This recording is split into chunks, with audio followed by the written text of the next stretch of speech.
Bismillahirrahmanirrahim. Assalamualaikum warahmatullahi wabarakatuh. Alhamdulillahilladzi allafa baina qulubana fa asbahna bi ni'mati ikhwana. Asyhadu an la ilaha illallah wahdahu la syarika la wa asyhadu anna Muhammadan abduhu wa rasuluh khataman nabiyyin la nabiyya ba'da amma ba'du. Bapak Ibu jamaah pengajian LKII di Masjid KJRI Los Angeles yang dirahmati Allah.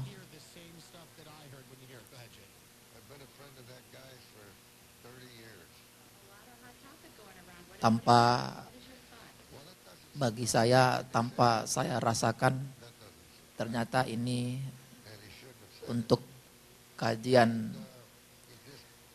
taklim kita berakhir pada malam ini untuk kajian yang ini. Subhanallah. Tentunya banyak harapan-harapan sebenarnya yang ingin saya sampaikan, tetapi mungkin waktu juga yang membatasi. Izinkan saya sebelum masuk kepada materi ini, saya mereview sedikit 5-10 menit. Mungkin ada di antara Bapak Ibu yang tidak hadir sejak pertemuan awal sampai pertemuan kemarin. Izinkan saya mereview 1 ataupun 2 menit poin-poin penting sejak awal pengajian kita dimulai. Yang pertama, pertemuan perdana ketika itu saya banyak mengantarkan tentang situasi-situasi umat Islam di dunia, di Indonesia, dan harapan-harapan saya sampaikan betapa umat Islam di Los Angeles ini memiliki tugas dakwah yang besar ya, untuk membangun kebersamaan, bahwa kebersamaan ini adalah akhlak yang utama. Sayang kalau datang jauh-jauh dari Indonesia sampai kemari kita hanya perbedaan mazhab, perbedaan hal-hal yang kecil membuat kita harus terpecah, mengambil tempat sendiri-sendiri. Sayang sekali. Ya, soal kebersamaan ini kita kayaknya harus belajar banyak dari orang Filipina yang hadir kemari, orang Korea, kayaknya mereka lebih kompak. Seharusnya kita yang memang diciptakan Allah ya untuk bersama saling mengenal, urusan internal itu ya kita sendirilah yang harus bisa menyelesaikannya ya, karena setiap kita yang hadir kemari bukan kebetulan, pasti Allah punya rencana besar.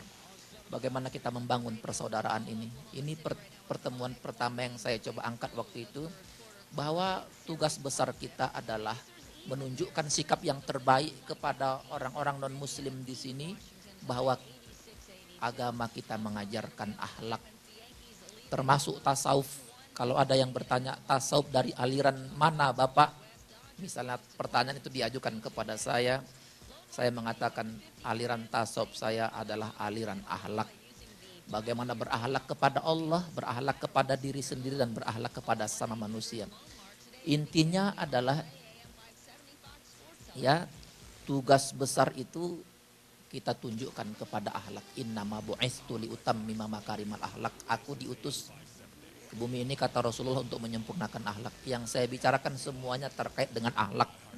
Tidak ada yang lain-lain. Yang kedua, tugas besar kita di mana Allah menurunkan agama ini untuk menjadi rahmatan lil alamin. Wa ma arsalnaka illa rahmatan lil alamin. Jangan karena urusan internal yang enggak selesai, umat lain semakin underestimate sama umat Islam, karena kita enggak selesai-selesai membahas urusan-urusan fur'iyah, jadi orang pun underestimate. Mohon maaf Bapak Ibu, ada seorang non-muslim bikin karikatur dia.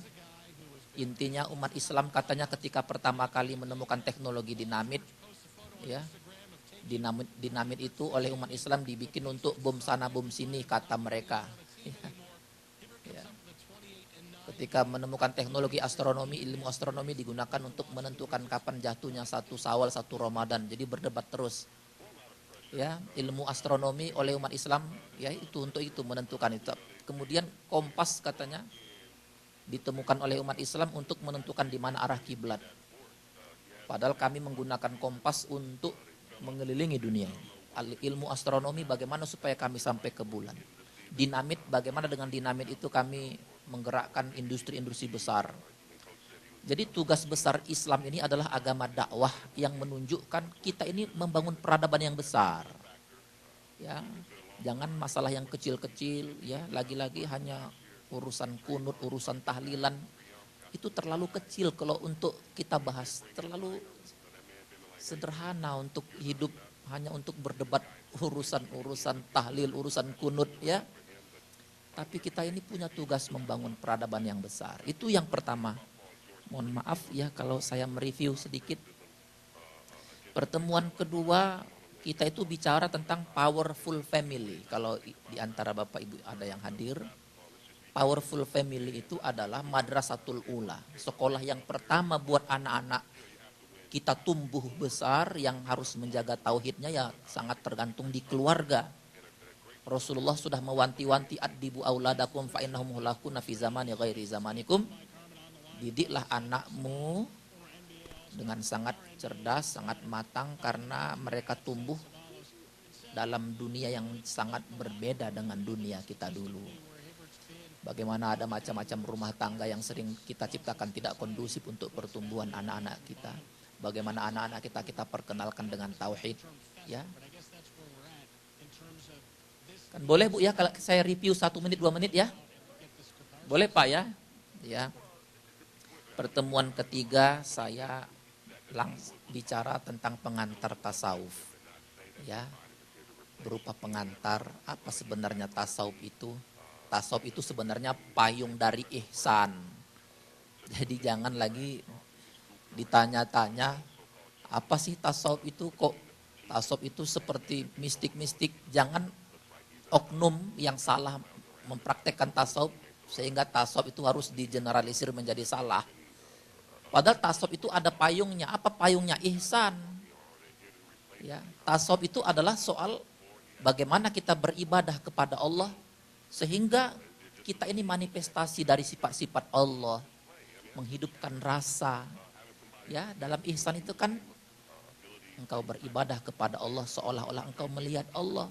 Kalaupun engkau tidak melihat Allah, yakinlah Allah melihat engkau. Itu tasawuf. Jadi kita sama-sama belajar, sama-sama sharing, ya.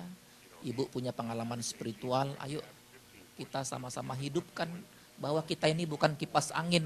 Ketika kita sholat bukan kayak kipas angin bergerak.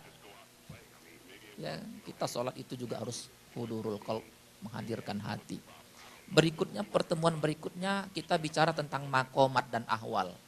Station-station yang harus kita lalui untuk mendekatkan diri kepada Allah. Di antaranya taubat. Jadi bicara tasawuf, ya bicara taubat. Pertanyaannya banyak enggak Al-Quran bicara taubat? Ya banyak sekali. Jadi jangan ditanyakan lagi apa itu tasawuf, padahal dalamnya bicara taubat. Bicara sabar, bagaimana kita harus menjadi orang yang qanaah. Ya. Bagaimana kita harus menjadi zuhud. Apa itu zuhud? Meletakkan dunia di tangan supaya tidak terseret-seret. Kalau diletakkan di tangan kita mudah mengendalikannya. Kalau diletakkan di hati kita terseret-seret. Berikutnya, pertemuan berikutnya kita bicara tentang mukjizat syukur. Masih ingat Bu yang hadir tentang mukjizat syukur?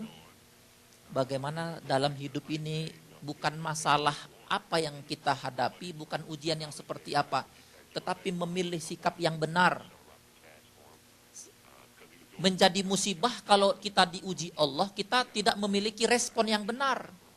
Karena ujian, kesedihan, kegembiraan itu pasti ada saja dalam hidup ini. Tetapi itu menjadi masalah kalau kita merespon yang salah. Kalau kita respon secara benar, ujian itu pun sesungguhnya pantas untuk disyukuri. Kenapa kita harus bersyukur ketika ujian datang? Karena ujian itu menghapuskan dosa-dosa kita. Ya Bu, masih ingat kan Bu? Kenapa harus kita syukuri ketika ujian datang? Karena ujian yang datang kepada kita akan diganti Allah dengan yang jauh lebih baik. Kita review lagi. Kenapa harus bersyukur ketika ujian datang? Karena Allah tidak menguji agama kita. Kalau dibikin Allah kita murtad, siapa yang bisa menahan? Silahkan ujian datang, asal jangan ujian akidah ini. Kenapa kita juga harus bersyukur? Karena ujian itu cara Allah untuk menaikkan level keimanan. Waktu itu kita bicara itu. Berikutnya kita bicara tentang tazkiyatun nafs. Tasawuf itu bicara tentang membersihkan hati. Kenapa hati harus dibersihkan? Iya, Allah itu maha bersih. Bagaimana kita mau menghadap Allah dalam keadaan kotor? Dalam Al-Quran disebutkan qad aflaha man tazakka wa dzakara isma rabbih fashollah. Bersyukurlah, beruntunglah kita yang membersihkan hati. Sudah dibersihkan hati, baru berzikir, wa dzakara isma rabbih fashollah, baru sholat. Jadi kalau bisa sebelum sholat sudah diawali dengan istighfar dulu, baru berzikir, baru pantas untuk melaksanakan sholat. Kan runtutan ayatnya begitu. Jadi bicara tasawuf, bicara membersihkan hati, yang dalam Quran itu banyak. Qad aflaha man zakkaha wa qad khaba man dasab. Banyak. Jadi nggak usah ditanya-tanya lagi kok tasawuf. Kalau ada orang yang salah itu oknum, salah berguru ya. Yang dibicarakan dalam tasawuf itu ada dalam Quran, dalilnya jelas ya. Dan payungnya ihsan. Cuma sayangnya kita tidak seimbang. Terlalu banyak bicara Islam, iman, ihsannya tertinggal. Harusnya seimbang ini semuanya. Ya agar kita beribadah tidak seperti kipas angin tadi itu. Berikutnya kita bicara kematian. Ingat nggak Bu ya? Kematian dalam perspektif tasawuf, kematian itu jalan kesempurnaan. Ya, seperti telur ayam yang menetas, sempurna menjadi ayam kan kalau telurnya menetas. Kita juga menjadi sempurna ketika ruh yang dititipkan diambil sang pemilik sehingga ruh itu menjadi abadi. Itulah. Berikutnya kita bicara kebahagiaan dan kemuliaan yang hakiki. Kebahagiaan dan kemuliaan yang hakiki itu bisa diraih kalau kita bermakrifat kepada Allah. Kebahagiaan atau kemuliaan yang datang dari manusia itu kebahagiaan yang sangat semu sebentar ya. Apapun pangkat jabatan yang diberi manusia itu paling-paling ya hanya sekejap. Tapi kalau kemuliaan datang dari Allah ya, kita bisa bahagia tanpa harus syarat, tanpa harus mendefinisikan. Kita bahagia ya, kita bahagia karena kita merasa dekat dengan Allah. Tidak perlu pakai syarat-syarat, saya bahagia kalau begini, kalau begitu. Kalau kita bikin definisi berdasarkan pikiran pendek kita nggak akan pernah bahagia kalau definisi begitu. Tanpa definisi, orang bisa bahagia saja saat kita dekat dengan Allah yang maha segalanya, sudah pasti akan mengeluarkan kita dari segala persoalan kita. Berikutnya, kita bicara sholat dalam perspektif tasawuf juga. Sholat itu adalah momentum sangat dekat kita melakukan komunikasi dengan Allah. Sholat itu sebenarnya juga napak tilas kematian. Tidak ada ritual yang dilaksanakan kecuali kita mengingat bahwa pada akhirnya kita dipanggil oleh Allah dan mudah-mudahan saat kita sangat dekat dengan Allah saat panggilan itu datang. Berikutnya kita bicara tasawuf gerbang ma'rifatullah. Awaluddin ma'rifatullah kata para sahabat. Awal dari agama itu ya ma'rifat. Bagaimana mungkin kita beribadah, kata Ali bin Abi Thalib, kalau saya tidak tahu Allah. Ya, paling tidak mengerti kekuasaannya, mengerti tujuannya, visi misi, kenapa kita diciptakan, mengerti sifat-sifatnya. Panjang juga jadinya ini. Yang berikutnya terakhir kemarin kita bicara apalagi kemarin minggu lalu bicara apa kita Pak? Lupa ya? Oh insan kamil. Kita bicara tasawuf itu bicara insan kamil. Apa yang dimaksud dengan insan kamil? Kita menyadari bahwa manusia ini adalah produk terbaik Allah. Terus bagaimana kita juga memiliki rencana yang besar, menyadari kita sebagai produk Allah yang terbaik dengan cara berakhlak seperti akhlaknya Allah. Ya. Bagaimana kita ini hadir di dunia ini sebagai representasi dari sifat-sifat Allah yang baik itu. Itulah sebenarnya insan kamil. Berikutnya masuk kepada tema kita bicara mahabbah. Indah kalau segala sesuatu itu diawali, dimulai, dilakukan dengan cinta. Betul nggak Bu? Dengan cinta ini betapa banyak ya hal-hal yang bisa dilakukan. Ibu-ibu dulu pintar bikin puisi, pintar bikin apa kata-kata indah ketika kita dalam keadaan cinta. Cinta itu membuat orang kreatif, merasakan kesyahduan. Perjalanan yang jauh menjadi sangat dekat. Perjalanan yang mungkin berliku-liku menjadi semacam saat-saat yang mendebarkan ketika kita harus ketemu. Kalau kita bisa menulis surat cinta dengan orang yang kita cintai dan itu membuat kita bahagia. Seharusnya kalau kita berhubungan dengan Allah ya lebih luar biasa lagi. Ya coba sekali-sekali tidak ada salahnya dan bagus kita bikin menulis surat cinta kepada Allah. Kepada Allah, Rob yang tercinta. Kenapa tidak? Why not? Apa yang kita ketahui ya Allah, terima kasih untuk semuanya yang kau berikan ini ya Allah. Aku bisa beribadah ini karena engkau bukakan hatiku untuk bisa beribadah. Bukan karena aku ya Allah, terima kasih untuk semuanya. Terima kasih untuk engkau sudah hadirkan aku di dunia ini menjadi manusia. Kalau engkau tidak hadirkan aku sebagai manusia, aku tidak mengerti bagaimana mencintai, dicintai. Bahkan mungkin dihianati, tapi ini semuanya permainan. Hanya kedekatan dengan engkau lah yang menjadi jaminan hidupku. Kira-kira silahkan ya kalau kita mau nulis surat cinta bagus itu. Apa urgensi cinta menurut pandangan para sufi? Ya, hati yang miskin dalam mencintai dan merindukan Allah. Kalau hati miskin mencintai dan merindukan Allah, jarang merindukan Allah, maka dipastikan akan dijajah oleh cinta dan rindu pada yang lain. Terlalu besar cinta yang kita tumbuhkan kepada selain Allah menyebabkan cinta kita kepada Allah itu menjadi nomor 16, nomor 17. Kenapa? Porsi yang kita berikan terlalu besar. Terlalu miskin cinta kita kepada Allah, jadi kita memiliki kekayaan cinta kepada selain Allah. Itulah yang kita bicarakan kemarin, cinta kepada popularitas, ya, cinta kepada gelar, pangkat, kekuasaan. Yang lama-kelamaan habis sudah cintanya kepada Allah. Begitu gagal gak siap.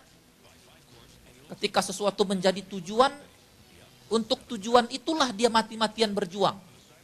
Bagi dia itu yang penting, ya itu ya dia berjuang. Tapi kalau menurut dia yang paling penting menumbuhkan cinta kepada Allah, insya Allah, Allah akan menjaganya. Amin. Jadi sekarang kita menata diri lagi dari awal, apa yang paling penting untuk kita perjuangkan. Ya, diantaranya menghidupkan cinta kita kepada Allah ini. Sehingga Allah berbalik mencintai kita. Kira-kira begitu. Hati-hati dengan miskin cinta kepada Allah. Datang masalah bertubi-tubi. Karena memang itu saja yang kita pikirkan. Ya. Jarang mengadu kepada Allah. Jadi hidupkan cinta yang besar kepada Allah. Kalau mau menjadi orang yang besar. Singkat cerita, Syekh Muhammad Nazim mendefinisikan, jika engkau beribadah, lakukanlah dengan penuh cinta. Ya. Jangan merasa terpaksa seolah seorang algojo berdiri di sampingmu dengan cambuk di tangannya. Yaitu kemarin kita cerita tentang orang yang memposisikan dirinya sebagai terdakwa. Takutan aja. Kenapa kok takut saja? Ada takut, ya ada cinta, ada harap. Ya dia membayangkan Allah itu sedang seperti seorang algojo. Jangan begitu, nanti rasa cinta, rasa asyik, mahsyuk, kesyahduannya hilang. Dibayangkan Allah itu seperti algojo. Jangan, kata Muhammad Nazim. Jangan dibayangkan Tuhan itu seperti algojo berdiri di sampingmu dengan cambuk di tangannya. Allah tidak pernah menghargai penghambaan yang terpaksa semacam ini. Banyak ibadah yang sedikit, tapi karena dilakukan dengan cinta, nilainya menjadi besar. Atau sebaliknya, banyak ibadah yang secara kuantitas banyak, tetapi kan dilakukan tanpa cinta, jadi dianggap kecil. Kita bukan seperti robot, betul nggak Bu? Atau seperti orang melakukan senam, Jika bukanlah cinta, itu adalah buah yang pahit dan itu akan ditolak oleh Allah. Ini kata orang soleh. Berikutnya kita lihat bagaimana seorang Rumi berbicara tentang urgensi cinta, beribadah dengan cinta, dengan rasa. Kobarkan api cinta dalam jiwamu dan bakarlah semua pikiran yang mengganggu, yang merusak, yang merendahkan, yang membuat kecewa, yang merasa dihianati. Buang itu, kobarkan api cinta dulu. Pikiran-pikiran yang merendahkan diri kita, yang menggelisahkan, yang menyedihkan akan hilang. Karena kobaran cinta kita kepada Allah. Awal dan akhirmu adalah cinta yang abadi. Cinta kepada Allah tidak mungkin dihianati. Betul nggak, Bu? Jadi kita berharap cinta yang abadi. Ya. Tambatkan hatimu pada hasrat dari mana ia tak pernah bisa dilepaskan. Murnikan emasmu, jangan salahkan timbangan.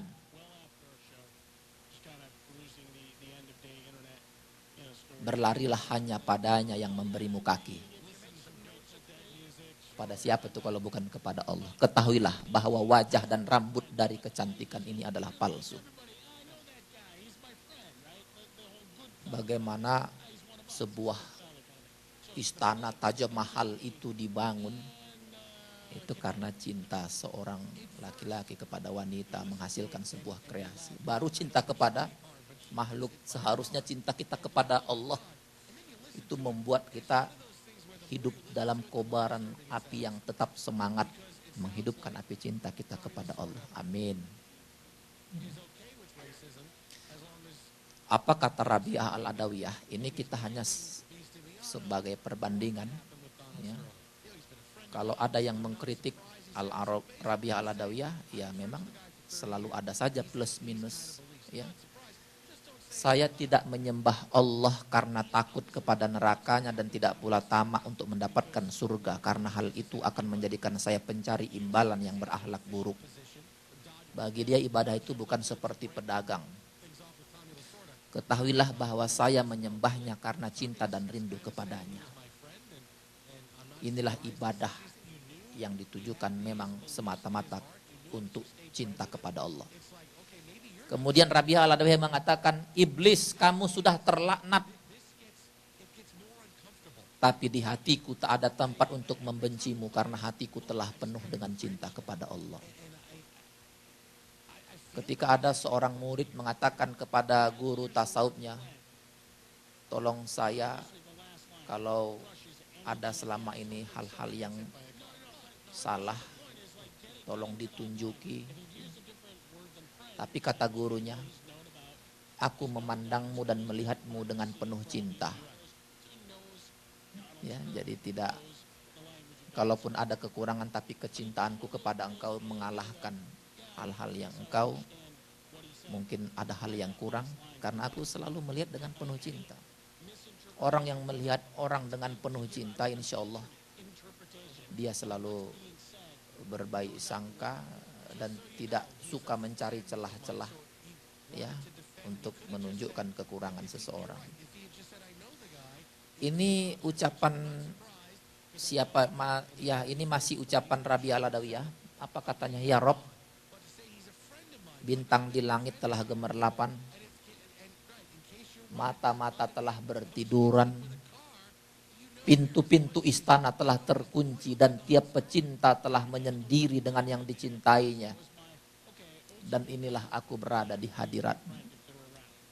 Inilah aku hadir kepadamu dengan penuh cinta ya Allah. Harapanku adalah semata-mata untuk ridho, mengharapkan ridhomu. Itu yang aku harapkan. Dalam pernyataan yang lain dia mengatakan, kalaulah aku beribadah kepada engkau hanya semata-mata untuk mengharapkan surgamu, takut hanya semata-mata karena takut nerakamu, masukkan saja aku ke nerakamu. Karena aku semata-mata bukan untuk surga atau takut pada neraka, tapi aku mengharapkan ridhomu. Lebih jauh dia pernah mengatakan, atau kalau bisa, besarkan tubuhku ini untuk menutupi nerakamu, supaya orang-orang lain tidak merasakan betapa pedihnya siksaan neraka itu. Kira-kira begitu ya. Kalau menurut Imam Ibnu Athaillah apa katanya terkait dengan mahabbah ini? Apa katanya? Seorang pecinta bukanlah orang yang mengharapkan imbalan dari yang dicintai atau menuntut sesuatu dari kekasihnya itu.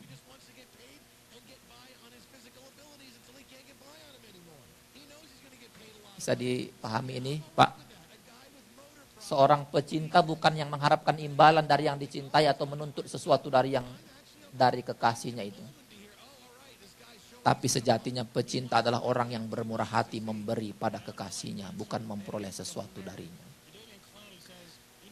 Ada yang bertanya, jadi Ustadz kita nggak boleh beribadah untuk mengharapkan pahala. Saya bilang bukan tidak boleh, ya boleh. Memang kan Allah pasti menjanjikan dan memberikan pahala. Cuma kan ada level-levelnya. Kalau kita mendapatkan pahala itu dikasih Allah. Tapi kan kita ingin ibadah kita ini ada progres. Sampai pada akhirnya kita merasakan, ya Allah beribadah ini saja sudah nikmat ya Allah. Kalau engkau berikan pahala alhamdulillah. Kalau enggak diberikan ibadah ini pun sudah nikmat. Masa aku berharapkan sesuatu sementara apa yang kau berikan kepadaku sudah begitu banyak. Jadi seorang pecinta, orang yang bermurah hati memberi pada kekasihnya. Pengabdian, bukan berharap sesuatu. Iya. Abdul Karim Al-Jili mengatakan mahabbah atau cinta bisa terwujud karena adanya ma'rifat. Makanya ma'rifat ini, pemahaman tentang Allah ini menjadi dasar kenapa kita mencintai Allah. Tentu saja kita harus mengetahui ya akan kebesaran Allah, kasih sayang Allah, ampunan Allah. Berikutnya Abdul Karim Al-Jili juga mengatakan cinta pada Allah berarti kesaksian bahwa Allah lah satu-satunya wujud yang real dan yang paling berhak dicintai.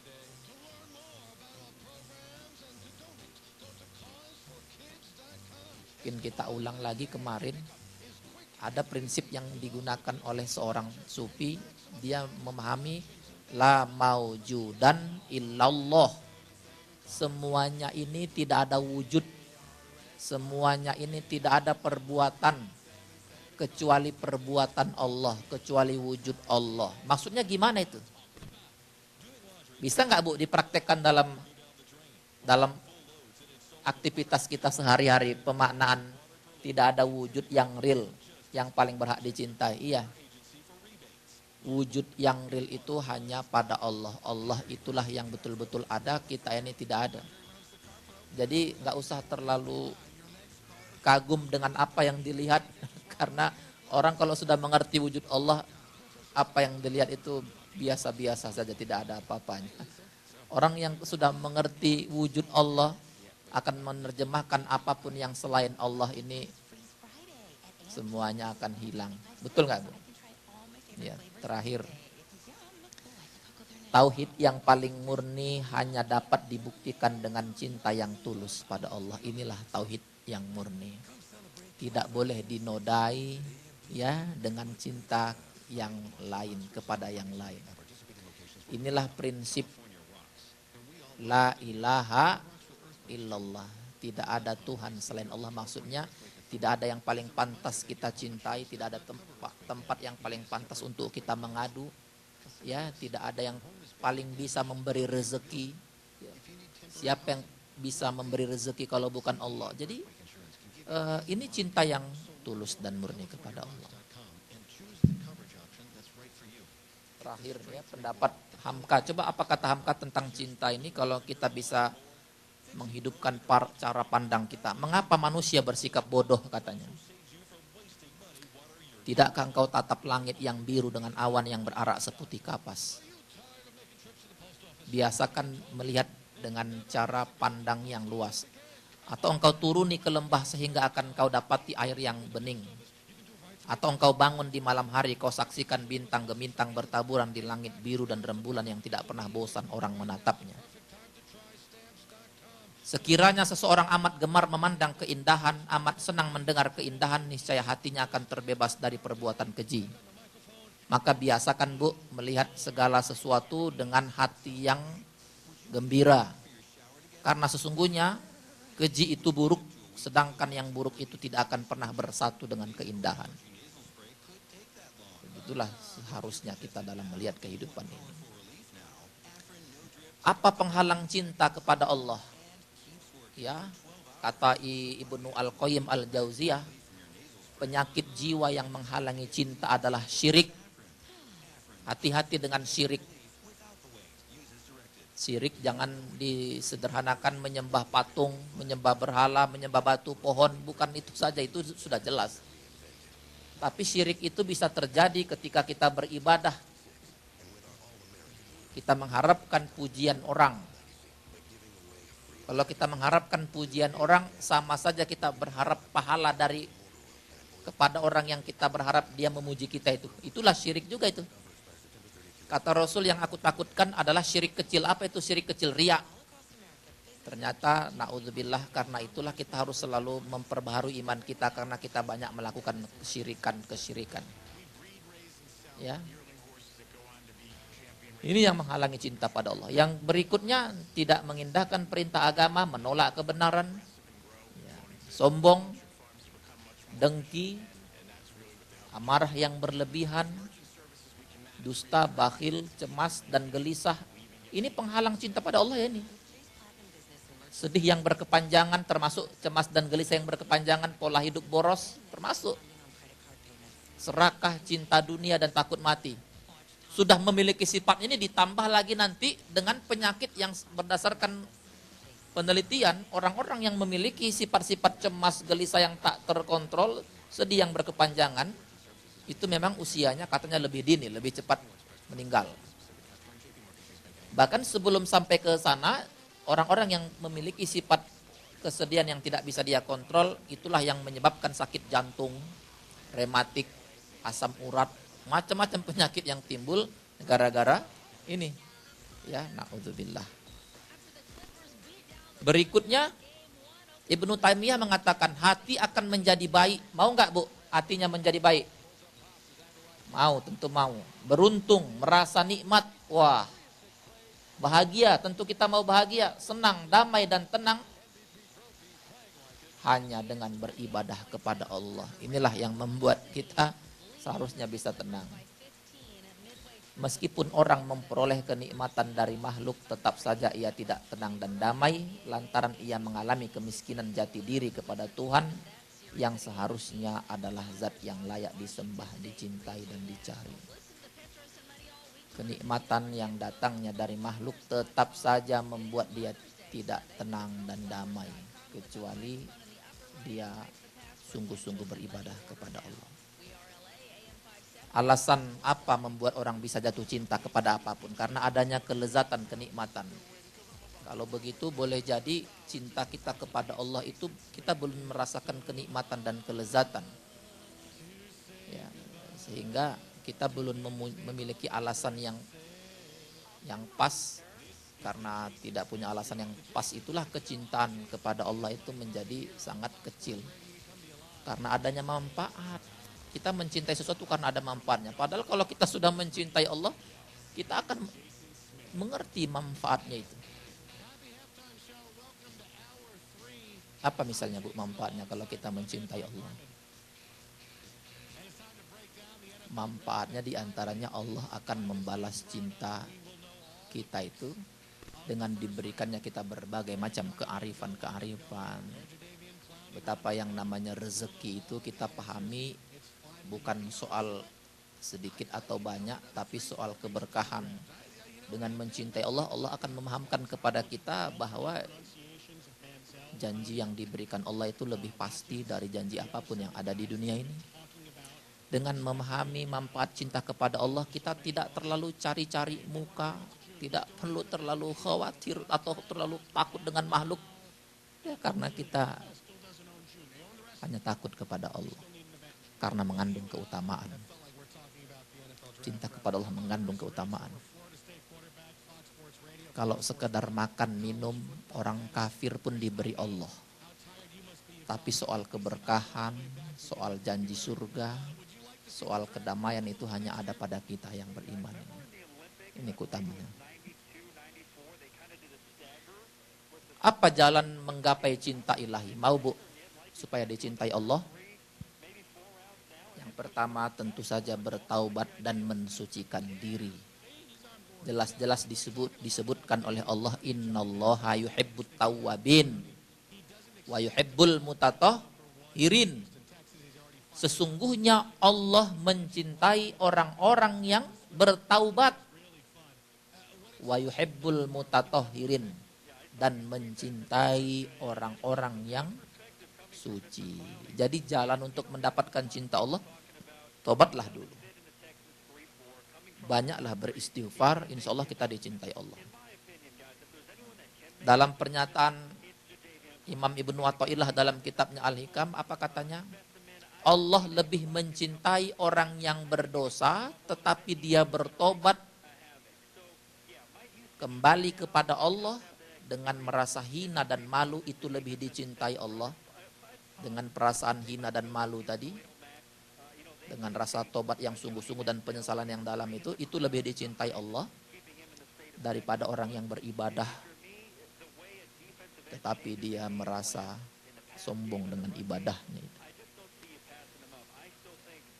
Jalan berikutnya untuk dapat menggapai cinta ilahi adalah senantiasa berbuat baik. Wallahu yuhibbul muhsinin.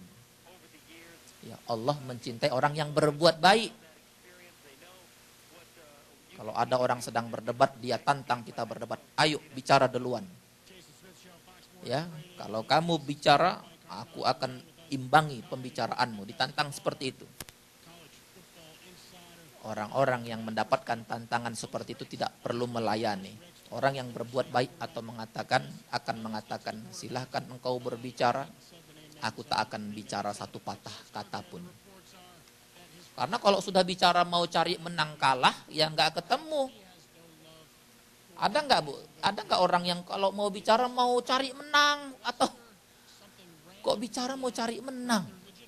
Kita bicara itu ya memaparkan kebenaran, diskusi, sharing-sharing siapapun di antara kita.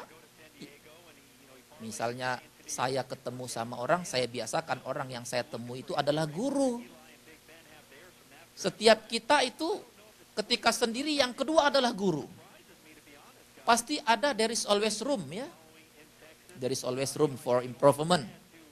Ya, selalu ada ruang yang harus kita isi.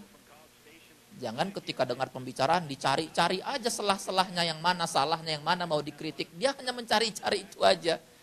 Bukan mau mencari tukar-tukar pendapat, tapi malah mencari yang salah-salah, yang kurang-kurang dalam hal apapun. Tapi tidak apa-apa. Ya, kita orang-orang yang berbuat baik itu ya tidak membalas perbuatan yang tidak baik. Tapi kebanyakan kita kadang-kadang ya, begitu orang ngomong satu ayat, kita ngomong satu juz. Ya, kita balasi dengan kata-kata yang lebih tajam. Na'udzubillah. Yang muhsinin itu enggak begitu. Kata Nabi, orang itu kan hanya memberikan sesuatu yang dia punya. Kalau yang dia punya baik di sini, yang dia sedekahkan pun akan baik. Dia akan menyedekahkan sesuatu berdasarkan apa yang dia punya. Bu ya, kalau yang di dalam ini enggak baik, yang dia sedekahkan tentu tidak baik. Sabar, innallaha yuhibbus sabirin. Allah mencintai orang-orang yang sabar. Sabar ini akan menghapuskan dosa-dosa. Makanya harus sabar ya Bu dalam hidup ini. Kalau enggak syukur sabar, kalau enggak sabar syukur. Pas ada alhamdulillah, pas tidak ada sabar. Ya itu aja. Sabar syukur. Berbuat adil, Allah mencintai orang yang berbuat adil. Kadang kita ketika punya kesempatan untuk membalas, kita sering tidak adil. Yang terakhir, untuk menggapai cinta ilahi, kita disuruh berjihad di jalan Allah. Inilah jalan untuk mendapatkan cinta ilahi. Saya kira saya ingin di antara kita mau sharing-sharing dan berbagi. Mudah-mudahan saya juga mendapatkan banyak pelajaran dari Bapak Ibu. Sebelum saya tutup dengan doa, Silahkan, mungkin ada di antara Bapak Ibu yang mau mendiskusikan tentang tema mahabbah kita pada hari ini. Saya kembalikan ke moderator. Ya.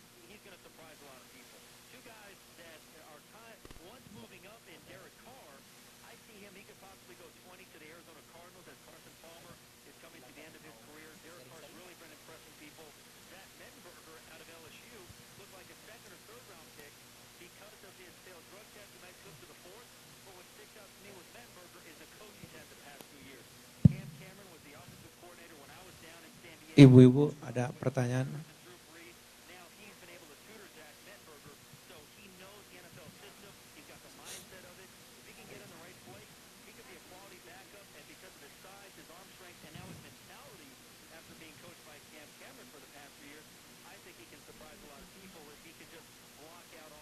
Assalamualaikum.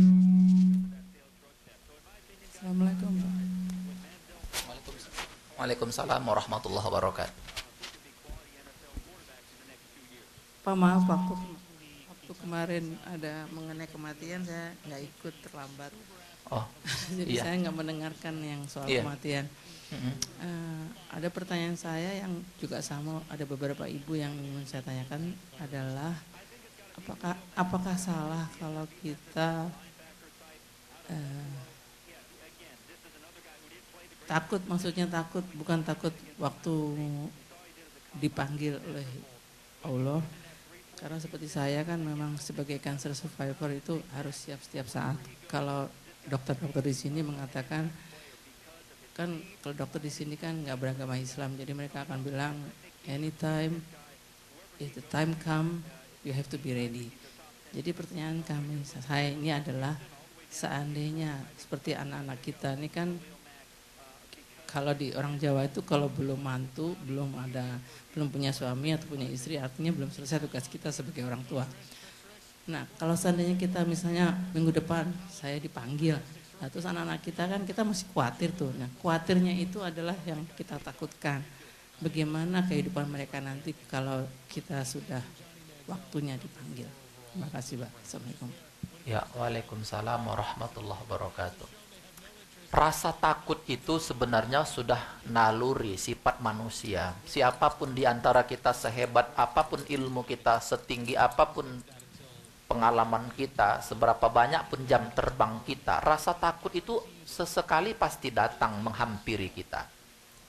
Takut karena berbagai macam faktor, hal-hal yang terjadi mendatangi kita, termasuk takut dengan kematian. Itu hal yang wajar. Bahkan Rasulullah mengatakan, takutlah kamu ya dengan yang bisa memutus kenikmatan di dunia ini. Apa itu pemutus kenikmatan di dunia? Itulah mati. Ya kan? Al aslu fil amri lil wujub. Asal dari perintah itu adalah wajib. Kalau kata Rasul, takutlah kamu, itu kan kita disuruh takut. Tetapi tentunya tidak berhenti kepada takut saja, dalam arti dengan takut itulah kita jadi semakin berserah diri kepada Allah. Dengan takut itulah kita memohon hal-hal apa, pilihan-pilihan berikutnya yang harus kita lakukan.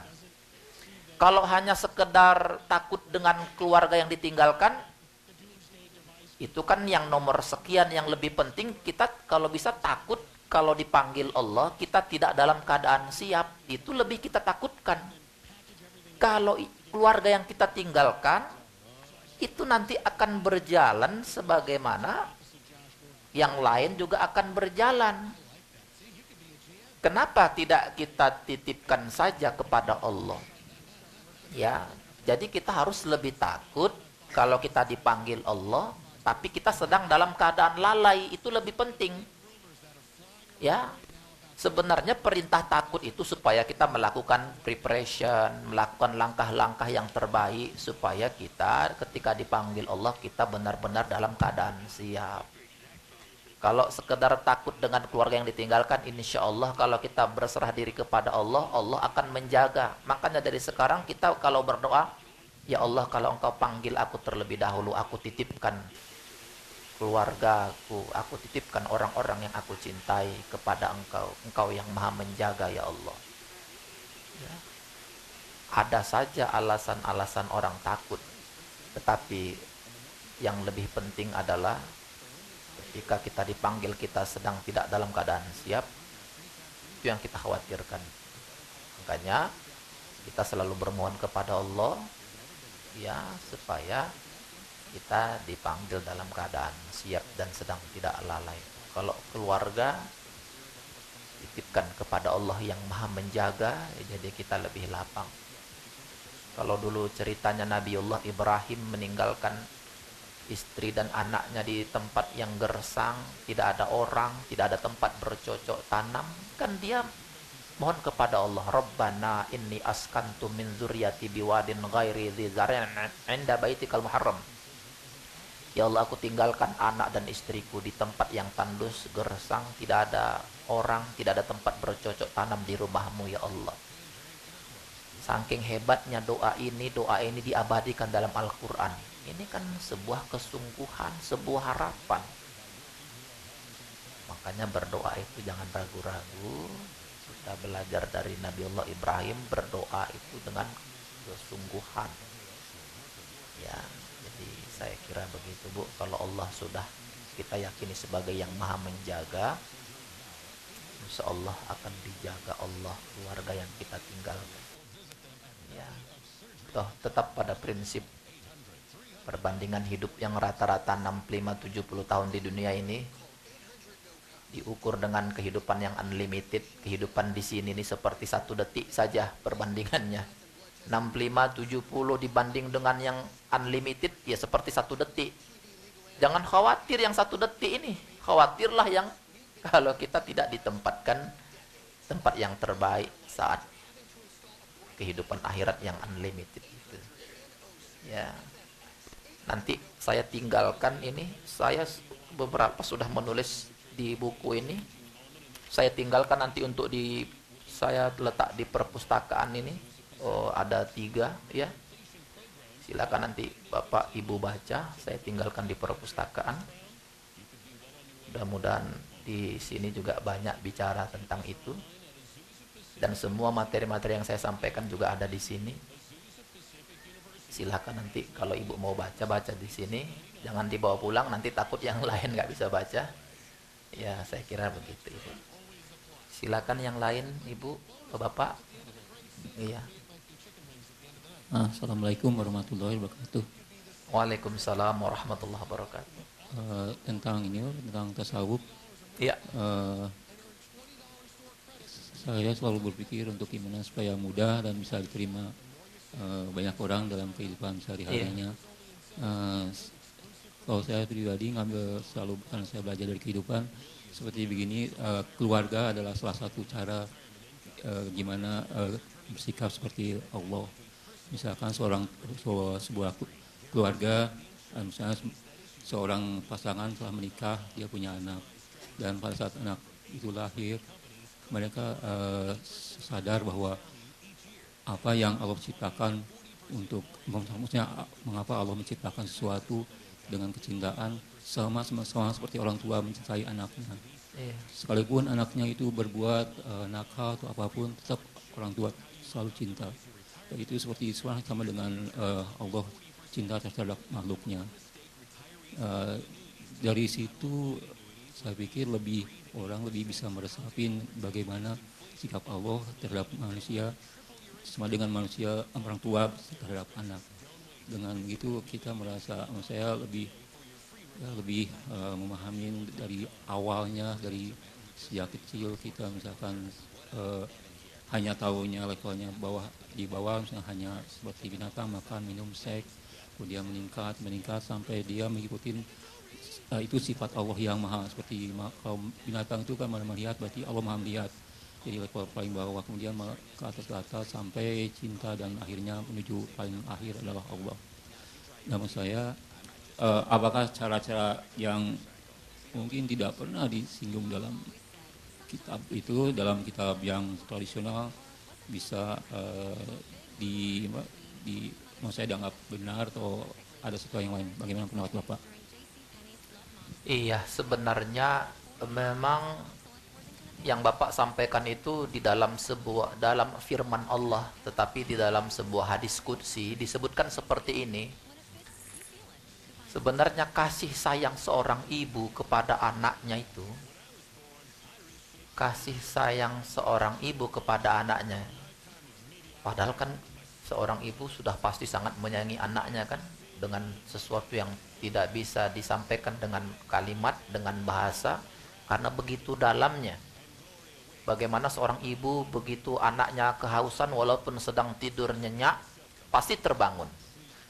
Ada sesuatu yang kira-kira mengganggu, pasti terjaga walaupun bagaimana ngantuknya. Jadi ada semacam ikatan yang begitu kuat, bukan hanya fisik tapi juga batin. Ya. Sebenarnya dalam hadis qudsi itu Allah itu berkali-kali lipat kasih sayangnya kepada manusia. Ya, kasih sayang Allah itu melebihi dibanding kasih sayang seorang ibu kepada anaknya. Sedangkan kita sama anak kita saja, ya, tak bisa dibahasakan sayangnya. Apalagi Allah. Jadi Allah itu, nah, sifat Allah yang kasih sayang yang luar biasa itu harus kita manfaatkan dengan merengek-rengek, ya, memohon. Ya, apapun yang kita minta, merengeklah. Kata Allah, aku kadang-kadang sengaja menunda-nunda kalau hambaku berdoa, karena aku senang dengan rengekannya itu. Jadi sengaja Allah menunda-nunda karena Allah senang dengan. Jadi merengek itu bahasa apa itu Pak Dani? Bahasa Jambi ya. Merengek-rengek itu ya maksudnya begging ya. Begging, meminta-minta dengan penuh ya. Begging ya bahasa Jambinya ya. Jadi seperti itulah kasih sayang Allah, tapi melebihi, bisa kita bayangkan. Bu, kira-kira kalau kita punya anak, kita suruh, nak, coba tolong cucikan mobil sebentar, nak. Terus anak kita dicuci mobil, kemudian sudah dicuci, dia lanjutkan dengan bersih-bersih pekarangan, dia sapu rumah, padahal nggak kita suruh. Yang kita suruh itu cuma cuci mobil, tapi dia membersihkan yang lain-lain yang nggak kita suruh. Senang nggak kita itu? Senang ya. Makanya kalau dalam hubungannya dengan Allah ya seperti itu. Pintar-pintarlah caranya berdoa. Pintarlah ditambah-tambah doa ya, dengan pujian, dengan menyebut nama-nama Allah yang baik. Ya begitu. Ya. Kalau Abu Nawas berdoanya kan yang seperti sering kita ucapkan ya begitu, pintar dia, ya Allah, aku ini nggak pantas sebenarnya masuk ke surgamu ya Allah. Tapi kalau dimasukkan ke dalam neraka nggak kuat juga ya Allah. Itu artinya sebenarnya dia bagus ya. Sebenarnya Allah sering memasukkan kita ke surga itu semuanya karena sayangnya Allah kepada kita. Kalau mau adil, kata para sufi, kalau Allah mau adil, nggak ada ini kita yang pantas masuk ke dalam surga. Karena sedikit sekali ibadah, banyak sekali kelalaian kita, tapi itu berdasarkan karena kasih sayang dan rahmat Allah. Jadi belajar dari sayangnya seorang ibu kepada anak, ya sebenarnya Allah itu ribuan kali lipat lagi kasih sayangnya. Kenapa nggak kita minta? Ada yang bertanya sama saya, mohon maaf, di pertanyaan tentang fikih. Jadi Ustadz sebenarnya mendoakan orang,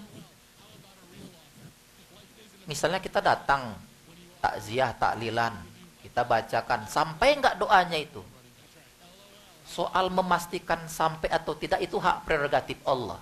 Tetapi Allah yang maha ngasih, maha penyayang, kenapa nggak dimanfaatkan aja, berdoa saja kita sebanyak mungkin. Soal disampaikan atau tidak bukan urusan kita lagi, tapi yang sudah pasti Allah itu maha pengasih dari segala doa, ya berdoa saja sebanyak-banyaknya. Jadi jangan dipersoalkan orang berdoa ya. Ya kalau misalnya, jadi kalau baca Yasin, ya kalau baca Yasin yang nggak sampai paling tidak bermanfaat buat yang baca.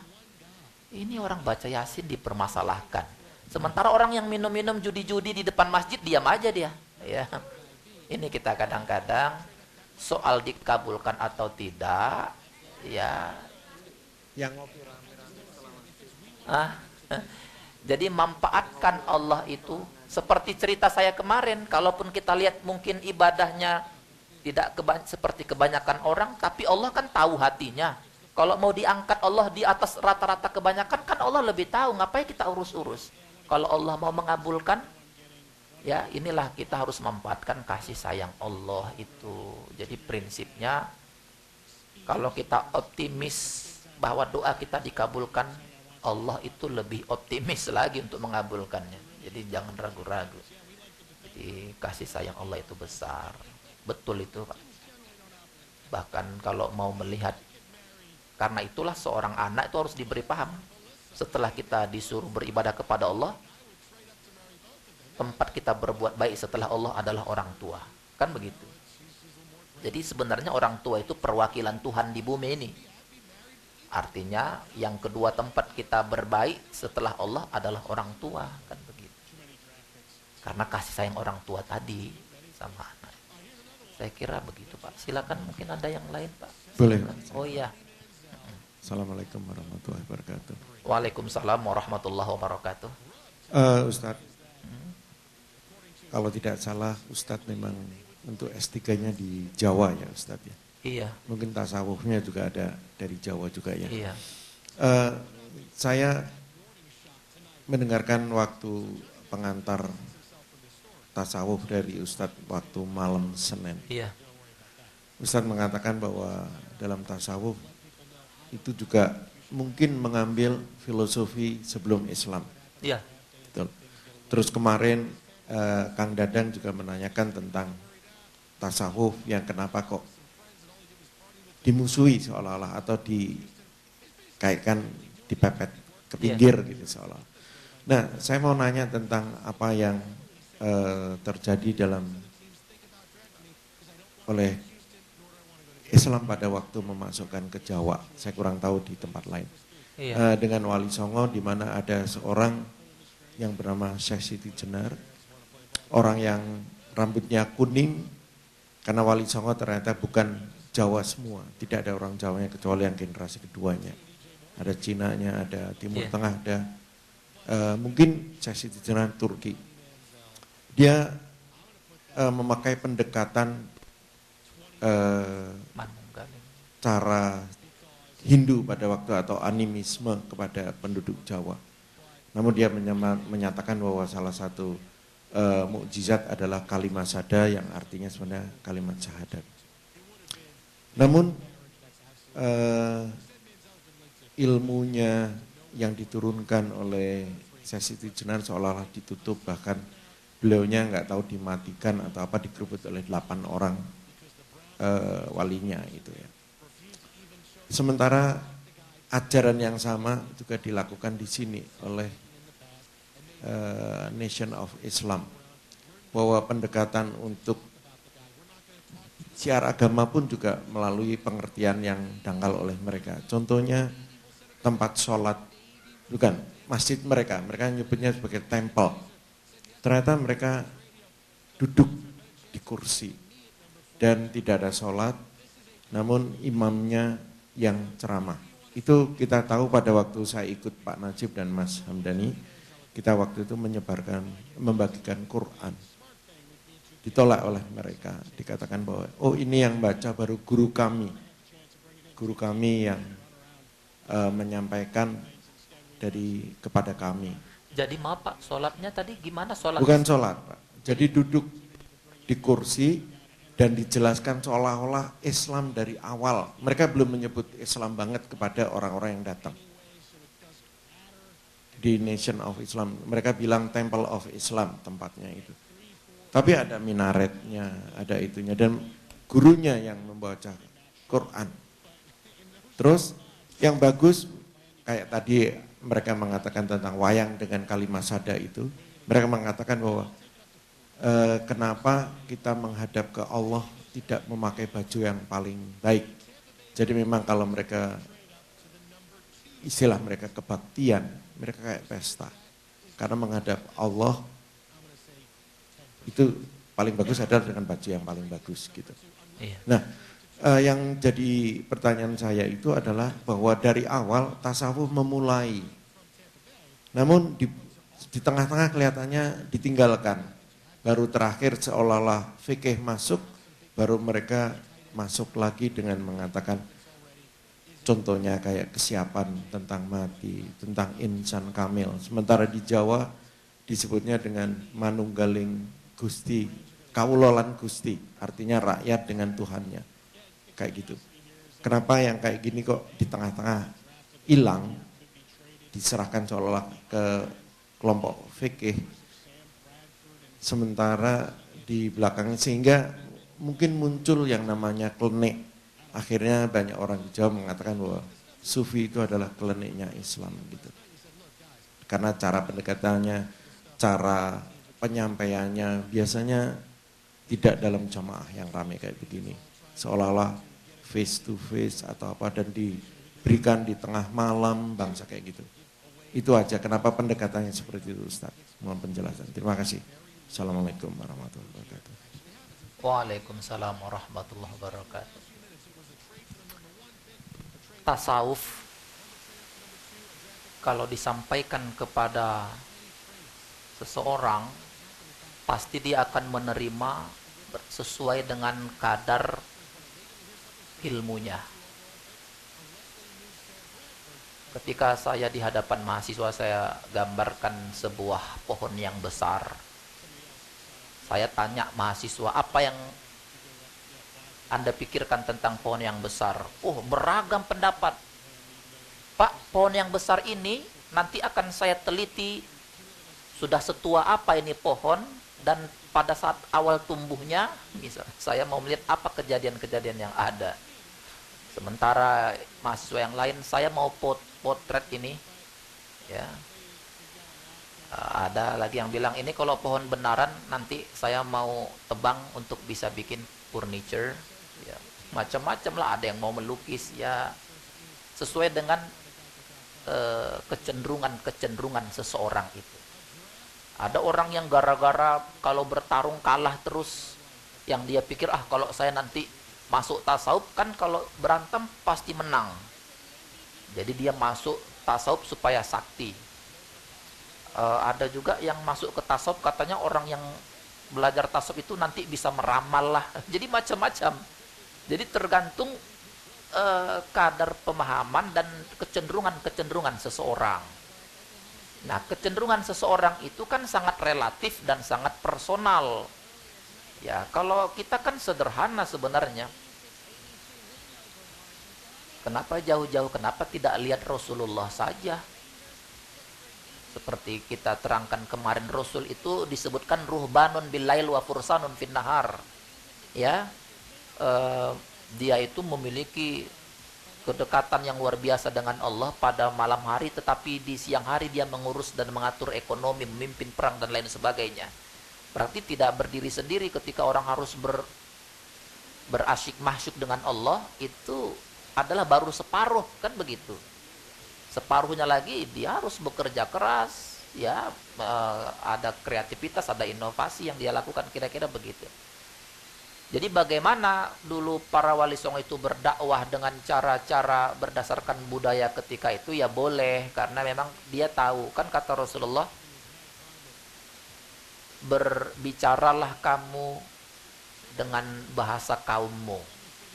Ya, jadi kalau tidak disampaikan begitu, orang ya tetap nggak akan paham. Tujuannya kan mutual understanding. Jadi lagi-lagi sangat tergantung dengan cara pemahaman dan cara orang yang menyampaikan. Kalau dulu Syekh Siti Jenar sampai pada level manunggalung kaula Gusti, bersatunya saya dengan Allah itu, saya kira pernyataan ini mengikuti yang sebelum-sebelumnya seperti Al-Hallaj, ya. Sama dengan mengatakan Al-Hulul, ya, dia bersatu dengan Allah. Iya, maksudnya begini, Pak.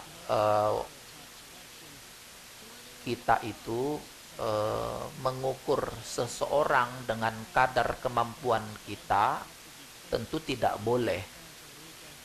Bisa saja seorang Al-Hallaj mengatakan, kamu kan belum merasakan seperti yang aku rasakan.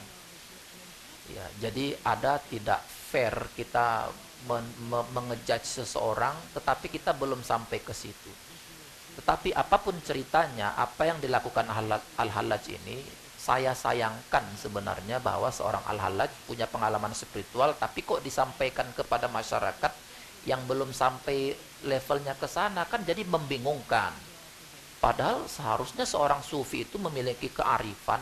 Kalaupun saya merasakan begini, tapi kalau saya sampaikan menimbulkan mudarat, lebih bagus nggak usah disampaikan. Kan ini akan merusak orang-orang yang memang baru belajar dari awal, sementara dia sudah bersatu. Padahal sebenarnya bersatu itu, seperti yang pernah saya sampaikan, dia bukan mengatakan saya bersatu dengan Tuhan, bukan. Dia merasakan akibat dari zikir yang dilafalkan dengan sungguh-sungguh menyebabkan seseorang hilang kediriannya. Begitu orang sudah sangat kagum dengan Allah, ya, dia masuk ke dalam atmosfer kebesaran Allah, membuat dia hilang dirinya, menganggap dirinya ini tidak ada apa-apanya, hilang semua, nggak ada, karena yang wujud ini yang ada hanya Allah, saya ini nggak ada apa-apanya. Jadi dianggap dia masuk di dalam atmosfer kebesaran Allah, ya, bukan dia sebenarnya merasa bersatu dengan Allah, bukan. Terlalu bodoh kalau seorang Al-Hallaj melakukan itu, padahal dia kan sudah selama ini mempraktekkan zikir-zikir. Tetapi ini akan menjadi perdebatan yang tetap hangat di kalangan para pengkaji sufi, para pengkaji sejarah. Ada yang mengatakan sebenarnya dibunuhnya Syekh Siti Jenar itu karena faktor politik lah, karena pemimpin waktu itu takut kehilangan wibawa karena ada orang yang sangat karismatik dan memiliki pengikut yang banyak. Atau ada yang bilang ini menghukum seorang sufi kok dengan ilmu fikih, jadi tidak adil. Jadi macam-macam perdebatan itu menjadi sangat panjang. Tetapi saya personal pribadi, apa yang diucapkan seorang Syekh Siti Jenar tidak sepantasnya disampaikan di depan publik, karena itu pengalaman sangat private, jadi akan menimbulkan banyak mudarat dan kebingungan. Persoalan dia merasakan seperti itu, ya rasakan saja sendiri. Toh kalaupun yang dirasakan itu betul, itu bukan ukuran kemuliaan, Pak. Ukuran kemuliaan itu bukan dia merasa bersatu dengan Tuhan, itu kan persoalan kontemporer saja, hilang muncul. Jadi bukan ukuran kemuliaan. Nggak usah kagum sama seorang Syekh Siti Jenar, nggak usah kagum. Ya, kita kagum sama orang yang sebenarnya memiliki sifat muhsinin tadi. Bagaimana orang jahat dibalas dengan yang baik, bagaimana menahan ujian, bagaimana harus sabar. Itulah sebenarnya tasawuf itu. Cuma kadang orang melihat oknum-oknum, saya kira Syekh Siti Jenar ini kekeliruannya ketika dia sampaikan pengalaman yang sangat pribadi itu di depan umum, ini menyebabkan orang jadi underestimate sama tasawuf. Apa itu tasawuf? Jadi rusak jadinya tasawuf karena oknum-oknum seperti ini, ya. Kalaupun benar yang dialaminya, itu tidak sepantasnya disampaikan. Apalagi ini pengalaman ekstase, orang sampai kepada puncak itu kan bisa hilang kesadarannya. Hilang kesadarannya karena mengingat Allah, itu pun bukan ukuran kemuliaan. Jadi ada juga orang belajar tasawuf salah, seolah-olah itulah puncak. Bukan. Sama seperti Rasulullah ketika berjumpa dengan Allah, itu baru separuh. Menjadi genap ketika dia mampu memimpin sebuah negara, berbicara soal membangun ekonomi umat. Nah, itu. Jadi lagi-lagi Pak, ini akan terus menjadi perbincangan hangat karena ada orang yang berpendapat, ya udah kalau memang punya mudarat, ngapain dipelajari? Loh, gara-gara lah itu ada istilah mau membakar tikus, mau mengusir tikus di dalam rumah dibakar, sayangnya begitu. Yang dipelajari dalam tasawuf itu dari awal kan sudah tahu semuanya tadi kita. Soal membersihkan hati, soal berzikir, soal bagaimana orang bertobat, nggak ada, biasa-biasa saja. Jadi jangan oknum-oknum yang seperti ini menjadi alasan untuk menganggap tasawuf itu tidak penting hanya karena persoalan-persoalan yang seperti itu. Jadi lagi-lagi Pak, memang menjadi perdebatan yang terus hangat karena yang menyampaikan maupun yang menerima itu kan punya kecenderungan-kecenderungan yang masing-masing berbeda. Langkah yang terbaik sebenarnya adalah kita kan menutupi ruang-ruang yang kosong dalam beribadah. Itu mana kita yang kurang, ya, mana yang perlu kita isi. Karena lagi-lagi siapapun kita tidak akan pernah sampai pada terminal yang paling tinggi belajar ini. Bahkan seorang sufi mengatakan puncak tertinggi tentang pengetahuan Allah adalah ketika dia sebenarnya tidak akan pernah sampai kepada Allah. Itu orang sufi mengatakan begitu. Tetapi Allah menghargai sebuah ijtihad orang-orang yang sungguh-sungguh ingin mengenal Allah. Ya, jadi akan diberikan semacam rahasia-rahasia tentang efek daripada makrifat itu. Jadi persoalannya saya kira di situ, Pak.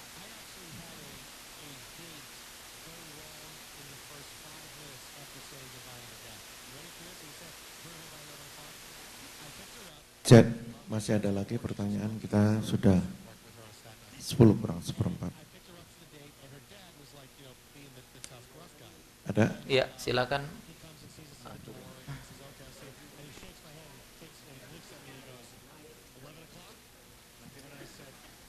Assalamualaikum warahmatullahi wabarakatuh. Waalaikumsalam warahmatullahi wabarakatuh. Ada yang berkesan seolah-olah Islam ini, kata lain kalau bahasa wetan bilang troublemaker. Troublemaker. Pembuat Masalah. Contohnya begini, ada suatu cerita.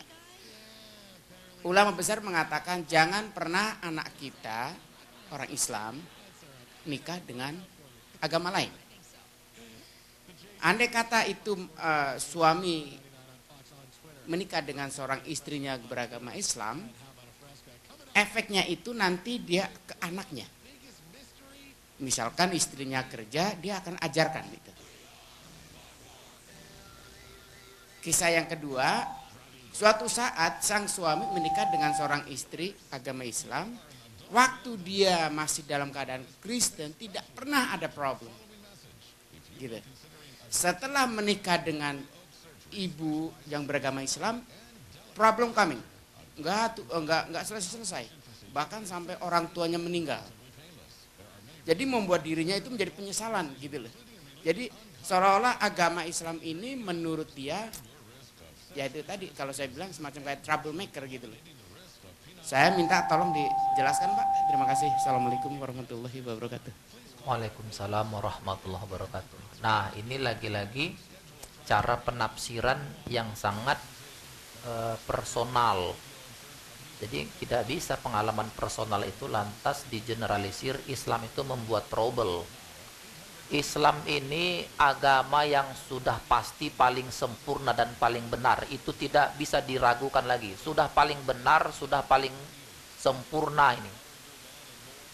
Ya, kita saja yang belum paham-paham tentang Islam ini sebagai agama yang sempurna.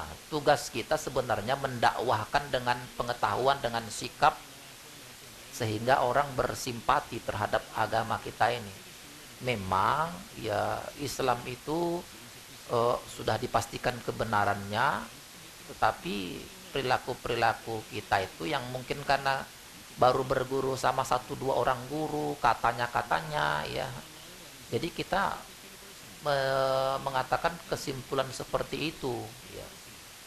Ya, kata Allah, firman Allah itu kuntum khaira ummatin ukhrijat linnas. Kan begitu. Kamu adalah umat yang terbaik. Menjadi umat yang terbaik juga tidak tiba-tiba. Menjadi umat yang terbaik ada yang dilihat kepantasan untuk menjadi umat yang terbaik.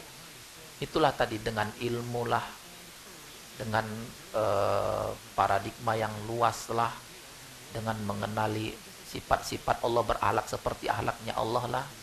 Jadi kalau terus kesimpulannya Islam make trouble itu karena pengalaman pribadi, boleh jadi memang yang Islam juga belum mengerti visi misi Islam itu sendiri. Jadi tidak bisa digeneralisir seperti itu, Pak. Jadi jangan pernah meragukan akan kebenaran Islam itu, karena terlalu sempurnalah Islam itu. Jadi orang tidak mempersiapkan diri untuk mempelajarinya secara komprehensif. Itu tantangan saya sampai saat ini ya. Masih ada aja orang yang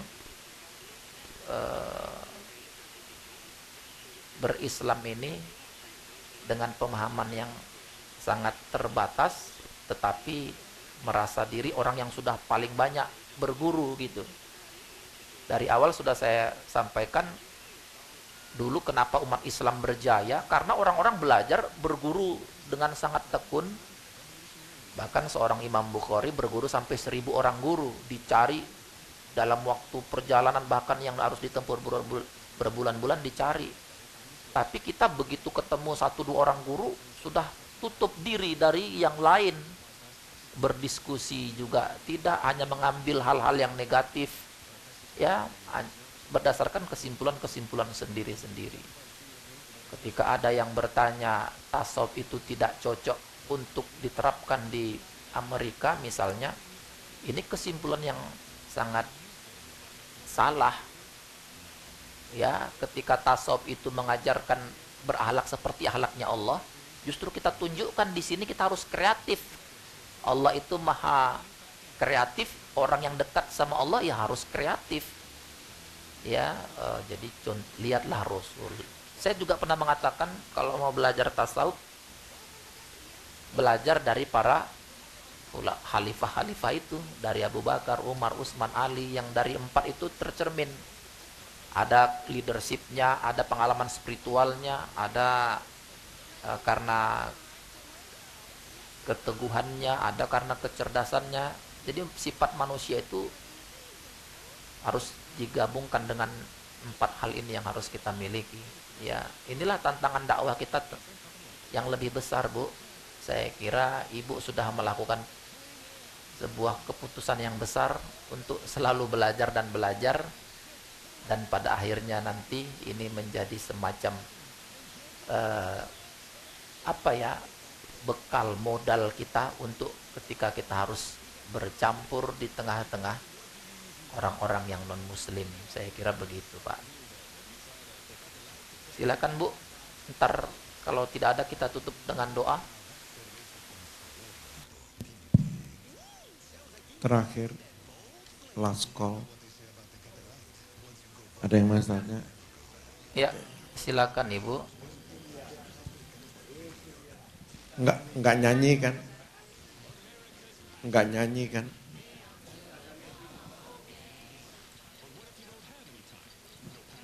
Assalamualaikum Pak Ustadz.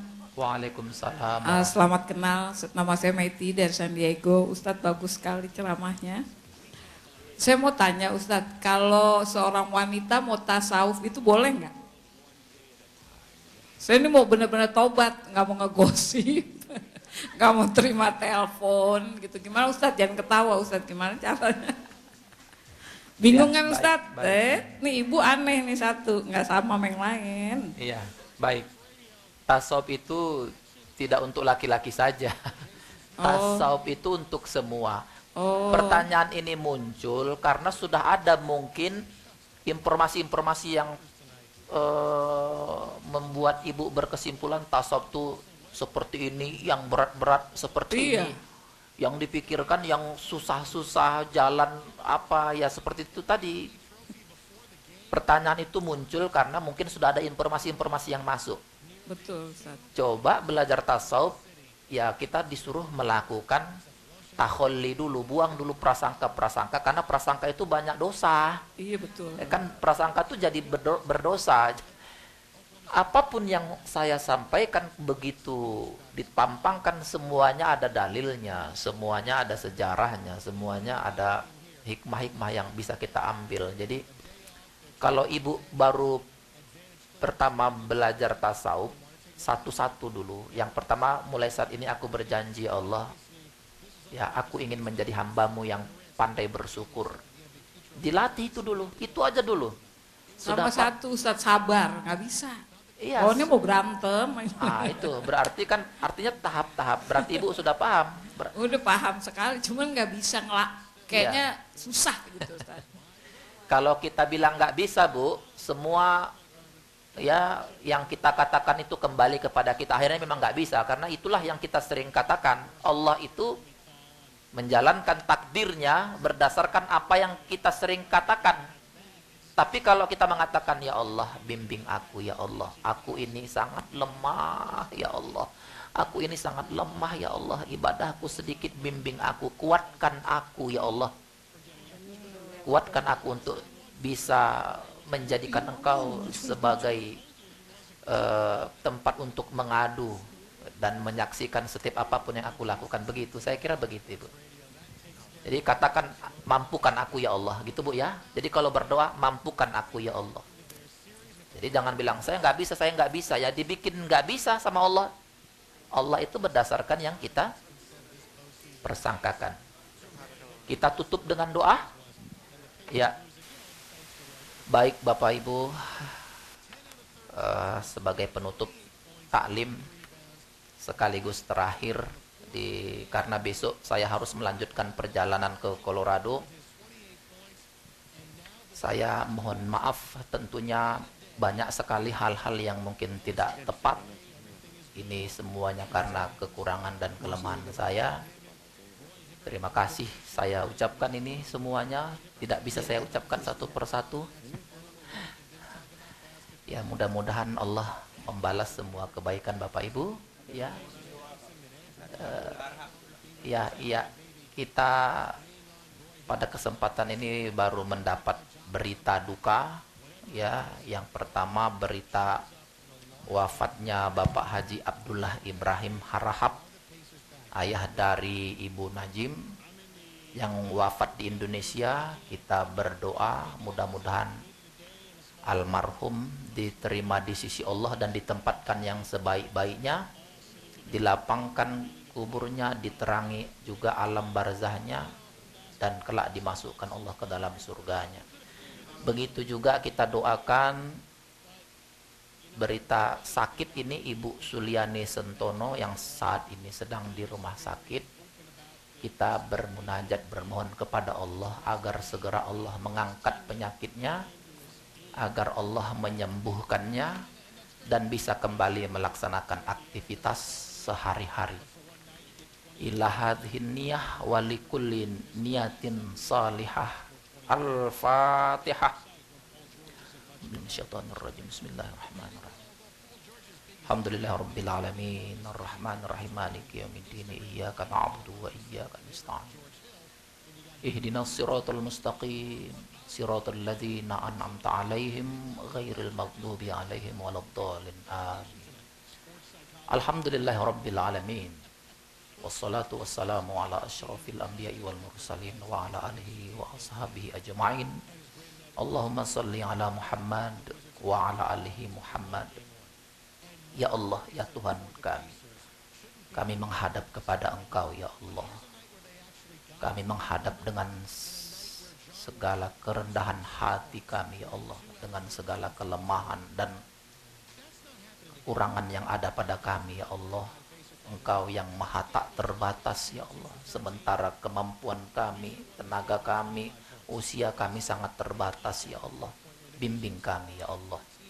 Engkaulah cahaya di atas cahaya, terangi hati kami dari berbagai macam kegelapan dan gangguan-gangguan dalam hidup di dunia ini ya Allah. Ya Allah, untuk dosa-dosa yang kami anggap biasa, ampuni kami ya Allah, padahal mungkin kami melakukan dosa yang sangat Engkau murkai ya Allah. Ampuni kami. Untuk kebenaran yang terasa semakin jauh, ampuni kami ya Allah. Dekatkan kami selalu dengan kebenaran ya Allah. Mari kita merenungkan betapa banyak pengkhianatan yang sudah kita lakukan kepada Allah. Betapa sering kita mengkhianati mata ini, padahal mata ini pemberian dari Allah. Berapa kita sering mengkhianati tangan ini, padahal tangan ini adalah pemberian Allah. Mari kita beristighfar. Astaghfirullahalazim, astaghfirullahalazim. Bapak Ibu yang dirahmati Allah, mari kita mengenang betapa banyak titipan Allah di dunia ini yang sering kita sia-siakan. Betapa sering kami ya Allah tidak pandai bersyukur, padahal nikmat-Mu begitu banyak Engkau berikan kepada kami. Bertahun-tahun kami menghuni bumi-Mu ya Allah, menghirup udara-Mu, meminum air-Mu, sementara nikmat-Mu terus turun kepada kami. Betapa malunya kami ya Allah. Malu rasanya kami memohon kepada Engkau, sementara nikmat-Mu terus Engkau berikan kepada kami ya Allah. Bimbing kami ya Allah, ajarkan kami bagaimana kami bisa beribadah dengan cara yang paling Engkau sukai ya Allah. Ajarkan kami, bimbing kami bagaimana kami bisa mencintai Engkau dengan sungguh-sungguh ya Allah. Sebagaimana orang-orang saleh terdahulu mencintai Engkau dengan penuh kesungguhan. Yang sering di antara kita pernah memakan yang haram, yang jarang membaca Quran. Mari kita sama-sama beristighfar. Astaghfirullahalazim, astaghfirullahalazim. Yang matanya mungkin sering sinis melihat keberhasilan orang lain, yang selalu iri dengan kelebihan-kelebihan orang lain. Mari kita beristighfar. Astaghfirullahalazim, astaghfirullahalazim. Yang sering meremehkan orang lain, di antara kita yang merasa nikmat berbicara dan mendengarkan aib orang lain, mari kita beristighfar. Astaghfirullahalazim.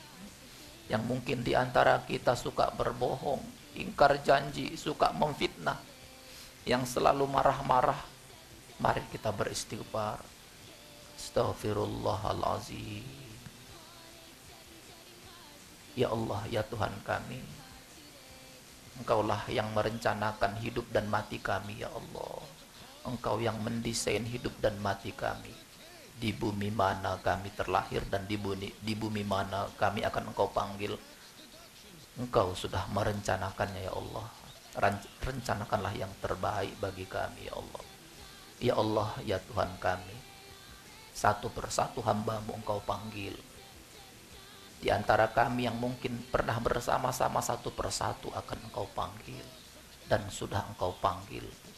Begitu juga Bapak Ibu, pada akhirnya kita akan menerima panggilan Allah itu seperti piala yang bergilir. Ya Allah, ya Tuhan kami tidak tahu apakah sholat kami, apakah puasa kami, apakah zakat kami, apakah haji yang kami tunaikan betul-betul kuat untuk mencegah dari siksa di alam kubur ya Allah.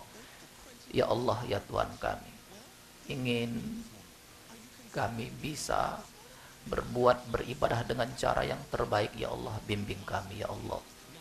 Ya Allah, ya Tuhan kami, ampuni dosa kedua orang tua kami ya Allah. Ampuni dosa kedua orang tua kami ya Allah. Jadikan usaha orang tua kami yang melahirkan dan membesarkan kami menjadi penebus dari dosa-dosa yang mungkin pernah mereka lakukan ya Allah. Ya Allah, ya Tuhan kami, bagi orang tua kami yang sudah Engkau panggil, lapangkan kuburnya ya Allah. Rindu kami bisa bertemu dengan orang tua kami yang sudah mendahului kami ya Allah. Ingin kami tunjukkan kepada orang tua kami betapa mereka telah berhasil mendidik dan membesarkan kami hingga seperti ini. Ampuni kami jika kami belum bisa menjadi anak yang tahu berbakti ya Allah. Bahkan belum sempat kami membalas kebaikan orang tua kami. Orang tua kami sudah terlebih dahulu Engkau panggil ya Allah. Jadikan usaha orang tua kami yang sudah bersusah payah membesarkan kami menjadi penebus, menjadi jalan kemuliaan di jalan Engkau ya Allah. Ya Allah, ya Tuhan kami, jika ada di antara kami yang sedang Kau uji dengan berbagai macam ujian, berikan kekuatan dan kesabaran dengan hidayah-Mu ya Allah.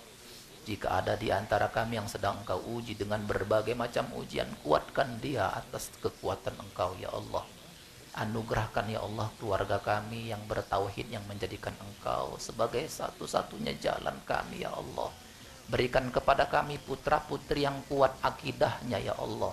Berikan kepada kami putra-putri yang kuat imannya ya Allah. Jadikan putra-putri kami putra-putri yang pandai berdoa buat kami orang tuanya. Ya Allah, ya Tuhan kami titipkan hidup kami kepada Engkau, ya Allah. Hidup dan mati kami ada di tangan-Mu, ya Allah. Bersihkan kami. Jadikan ibadah yang khusyuk sebagai puncak kebahagiaan kami, ya Allah. Jadikan kami bahagia dengan ibadah yang kami lakukan, ya Allah. Dengan zikir yang kami lafalkan, ya Allah. Dengan ayat-ayat suci yang kami bacakan. Jadikan kami bahagia.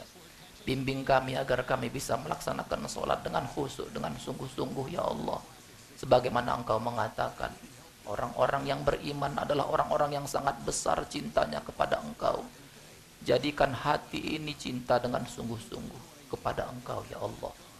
Ya Allah, ya Tuhan kami. Kami tidak tahu di bumi mana kami akan Engkau panggil. Kalau memang itu sudah saatnya, panggillah kami, ya Allah. Panggil kami saat kami betul-betul dalam keadaan siap, ya Allah. Mudahkan dan lembutkan sakaratul maut bagi kami, ya Allah. Mudahkan dan lembutkan sakaratul maut bagi kami, ya Allah. Jadikan akhir hidup kami semua dengan husnul khotimah, ya Allah. Jadikan akhir hidup kami dengan husnul khotimah, ya Allah. Kami titip keluarga kami, orang-orang yang kami cintai, ya Allah. Mudah-mudahan mereka tetap teguh dalam keimanan kepada Engkau, ya Allah. Allahumma rabbana hawwin alaina fi sakaratil maut wan najata minan nari wal afwa indal hisab. Rabbana atina fid dunya hasanah wa fil akhirati hasanah wa qina adzabannar. Walhamdulillahi rabbil alamin.